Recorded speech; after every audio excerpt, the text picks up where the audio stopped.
যুগে যুগে বিভিন্ন মহাপুরুষরা মর্তে অবতরণ করেছেন, তাদের অমৃতবাণী বিলিয়ে দিয়েছেন আমাদের সকলের মধ্যে।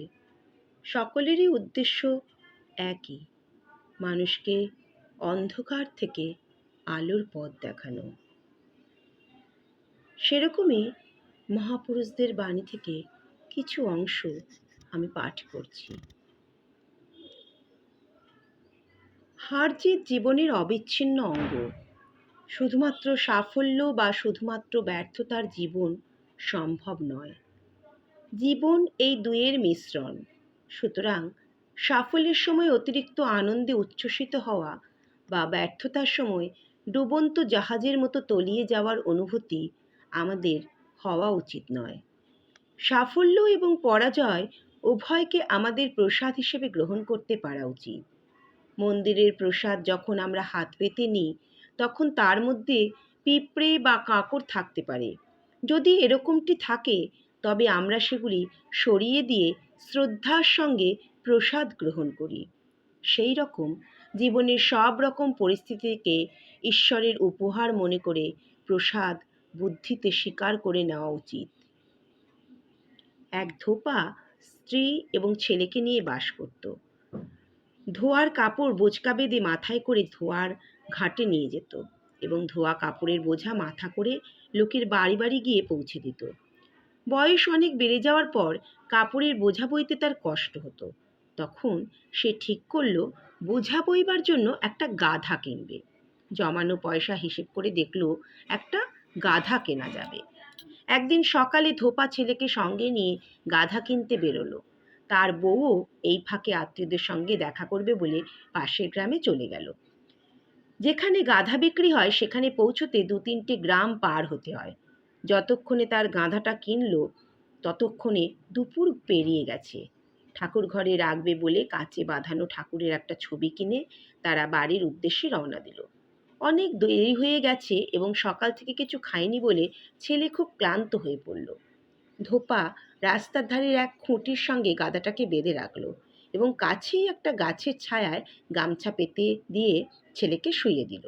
তারপর কাছের এক সরাইখানায় গেল যদি ছেলের জন্য কিছু খাবার কিনতে পাওয়া যায়। ক্লান্তির ফলে ছেলে শোয়ার সঙ্গে সঙ্গে সেখানে ঘুমিয়ে পড়ল। খাবার কিনে ফেরার পর ধোপা দেখল যে ছেলে ঘুমোচ্ছে, কিন্তু গাধাকে কোথাও দেখা যাচ্ছে না। তার সমস্ত জমা টাকা দিয়ে কেনা গাধা চোরেরা চুরি করে নিয়ে গেছে। ছেলে ঘুমাচ্ছিল বলে চোরেদের কথা জানতে পারেনি। চুরির কথা জানতে পেরে ছেলেরও মন খুব খারাপ হয়ে গেল। তারপর বাপ ছেলে মিলে গাধা খুঁজতে বেরোলো, কিন্তু কেউ তাদের গাধাকে দেখতে পায়নি। সন্ধে পর্যন্ত খুঁজেও তারা গাধার হদিশ পেল না। এদিকে তখন রাত্রি হয়ে গেছে। একেবারে ক্লান্ত হয়ে বাপ ছেলে রাস্তার ধারে বসে পড়ল। ধোপাজি বিলাপ করতে লাগলো, ঠাকুর, আমার সমস্ত টাকা দিয়ে আমি গাধাটা কিনলাম। যখন কিনতে বেরোই তখন তোমাকে আমি ভুলিনি। তোমার কথা ভাবতে ভাবতে আমি বাড়ি থেকে বেরোই। গাধাটা কেনার সময়ও আমি তোমার কথাই ভাবছিলাম। ঠাকুর ঘরে রাখবো বলে তোমার একটা সুন্দর ছবিও আমি কিনেছি। এত সবের পরেও তুমি আমাকে ত্যাগ করলে। তোমার কাছে প্রার্থনা করার কি মূল্য? এই বলে সে ঠাকুরের ছবিটা মাটিতে ছুঁড়ে ফেলে দিল। বিচলিত, দুঃখিত এবং ক্লান্ত হয়ে সে বেচারা মনে করল জীবনে যুদ্ধে একেবারে হেরে গেছে। সে এত ক্লান্ত ছিল যে আর এক পাও এগোতে পারছিল না। গ্রামে পৌঁছবার অনেকটা পথ বাকি। তার অবস্থা আরও খারাপ হয়ে গেল যখন বৃষ্টি নামল। তখন সে ঠিক করল ছেলেকে নিয়ে সরাইখানায় রাতটা কাটাবে। পরদিন ধোপা সাংঘাতিক খবর পেল। গত রাত্রের বৃষ্টির ফলে তাদের গ্রামে ধস নেমেছিল এবং অনেক লোক মারা গেছে। গাধাটা না হারালে সে এবং তার ছেলে নিশ্চয়ই সন্ধে পর্যন্ত গ্রামে পৌঁছে যেত এবং মারা যেতে পারত। তার বউ পাশের গ্রামে ছিল বলে বেঁচে গেছে। সে তখন বুঝতে পারল যে গাধা হারালেও একমাত্র ঠাকুরের কৃপাতেই তার পরিবার বেঁচে গেছে। কৃতজ্ঞতাবশে সে 2 হাত জোড় করল।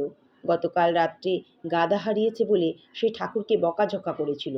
আজ সে আনন্দ করছে, কারণ তার পরিবারের সকলের প্রাণ বেঁচে গেছে। যে পরিস্থিতিকে আমরা অভিশাপ দিই তার ভালো দিক আছে, সেটা দেখতে পারার মতো দৃষ্টি অর্জন করতে পারলেই আমাদের দুঃখ দূর হবে।